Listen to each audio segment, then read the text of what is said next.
reka dukomeze.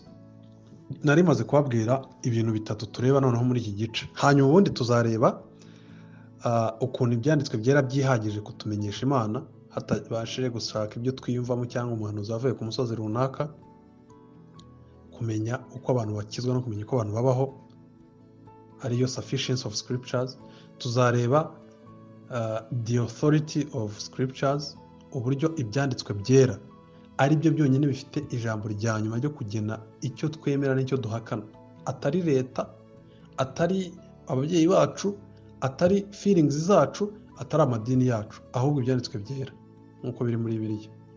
Hanyuma tuzareba icya gatatu, inerrancy of scriptures, ukuntu ibyanditswe byera nta kosa ririmo, nta gitonyanga kikosa, ko ari byo bifite ubutware bwo kuduha icyo twizera n'icyo twemera, ko byihagije, nta kindi ukwiriye kureba hanze yacyo. Ubwo ndavuga bya bitabo by'abantu badukana ngo ni iby'idini runaka ishaka kwifashisha kugira ngo abantu bamenye uko babaho. Oya, Bibiliya irahagije.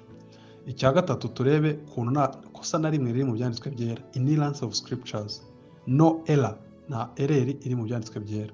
Hanyuma dusoza ku cya kane turebe the clarity of the holy scriptures, babyita promesecurity, ariko mu cyongereza cyoroshye ni clarity, cyangwa ukuntu nta makemwa, ukuntu ibyanditswe byera byoroshye kumvikana. It's very clear, it's obvious, biroroshye, buri muntu yabyumva wese watuwemo na Mwuka Wera. Kandi uko umuntu yabyumvaga mu kinyejana cya mbere n'undi niko agomba kubyumva muri iki kinyejana, na update irimo. So ibyo tuzabireba, ariko uyu munsi nagira ngo twibande kuri impamvu biri ngombwa. Bavandimwe, ndagira ngo mubyumve, dusobanure n'ibintu n'ibinyoma abantu bagiye bibwira bigasa n'ibishaka kunyeganyeza kwizera kw'abana b'Imana. Bavandimwe, ndashaka kubamenyesha ko Bibiliya yo ubwayo yihamiriza ko ari ibyahumetswe n'Imana. Nababwiye ko tureba ibintu bitatu. Tureba ko Bibiliya yahumetswe n'Imana, turebe ko uko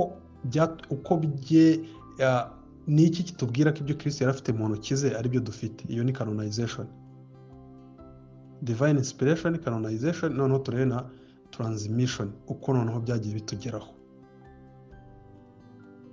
Ndagira ngo icyo kintu mukurikire mwumve. Reka mere ku cyo twita icyo divine inspiration. Bibiliya yivugira gutya. Hari umunzani umwe tureberaho, uti gute? Nitugenda mu Bakorinto ba mbere turaza gusanga Bibiliya itubwira ko, murabyumva, bidashoboka ko Imana yavuga ikintu ngo ivuge icyeje ivuga ikindi, byose bigongana. Ngo kuko Imana yacu itari umwanditsi w'akaduruvayo. Mu Bakorinto ba mbere 14:33, mu cyongereza ntabwo bivuga neza, ariko mu kinyarwanda aravuga ngo kuko Imana itari iy'umuvurungano ahubwo ari iy'amahoro. Ntabwo mu Mana, hari n'ahandi havuga ngo ntabwo mu Mana harimo ye na oya. Niba ari yego ni yego, niba ari oya ni oya. Muri Tito we igice cya mbere umurongo wa 2 kugera kwa 3 akavuga ngo ni Imana itabasha kubeshya. Mukurikire bavandimwe mwumve. Bivuze iki? Iyo tuvuze ngo Imana ari umwanditsi w'imivurungano, tuba tuvuze iki? Tuba tuvuze ko kandi muri yo hakaba hatarimo ye na oya. Tuba tuvuze ko bidashoboka ko ibitabo bibiri binyuranye bivuga ibintu bisobanye byaba bituruka ku Mana. Icyo kintu mucyumve neza. Uwo munzani ugomba kumenyekana. No kuvuga ngo ntabwo bishoboka ko Quran, ni urugero, yaje mu kinyejana hafi cya 7, imyaka 630 Kristo amaze kuza mu isi, nizi kaza ivuguruza ibyo Bibiliya, ijambo ry'Imana rimwe Kristo yari afite akoresha yigisha rivuga, tuzahita tumenya igitabo kibeshye icyo ari cyo, kari Quran. Ibyo bintu ndagira ngo mubitege amatwi mubyumve. Ntabwo wowe wazana inyandiko nyuma y'imyaka 600 y'indi nyandiko ihari, kandi iyo nyandiko yawuzanye ikaza ivuga ibintu ngo niyo ayo makuru yakwiye kwizerwa kurusha yanditswe mbere mu gihe ibintu byabaga. Ubwo ndimo ndaca mu buryo busanzwe bw'abantu bwa arguments. Nyine njye sinababeshya ko ari njye wise data izina, kandi data yarabayeho mbere yanjye. Mubyumve neza. ni ubusazi nyine, logically it does not fit. Ariko iby'Imana abantu bihereza uburenganzira bwo kubyumva batyo kubera yuko disi ari ibintu bya emotions n'iki. Bibiliya iratubwira ngo tugomba kuba dufite impamvu z'ibyiringiro dufite. Petero wa mbere 3:15. Twiteguye gusubiza buri muntu. Ntabwo kwizera ari ibintu by'umwuka. Nk'uko kuvuga ngo oya ni mwuka w'Imana ubitanga, ariko si ibintu byo mu cyuka bidafite ibisobanuro. Oya. Ahubwo bisobanukirwa n'uwamaze kubyakira, wamaze kwizera. Niyo mpamvu Bibiliya ivuga, wenda reka mbanze mvuge kuri icyo ngicyo. Mu Waroma 11 hari ijambo ripfutse mu bubi ubukire n'ubutunzi umwana w'Imana wese aguye kumera, amahoro agataha mu mutima we. Haravuga umurongo wa mbere w'igice cya 11 cy'Abaheburayo ngo kwizera niko kutumenyesha rwose byiringirwa. Kwizera niko kutumenyesha. Habanza iki? Kwizera. Kukabyara kumenya. Niyo mpamvu kwizera ari impano y'Imana. Hanyuma kukaba ariko kubaza kuba renete zigufungura ukabona ibintu mu kuri kwabyo.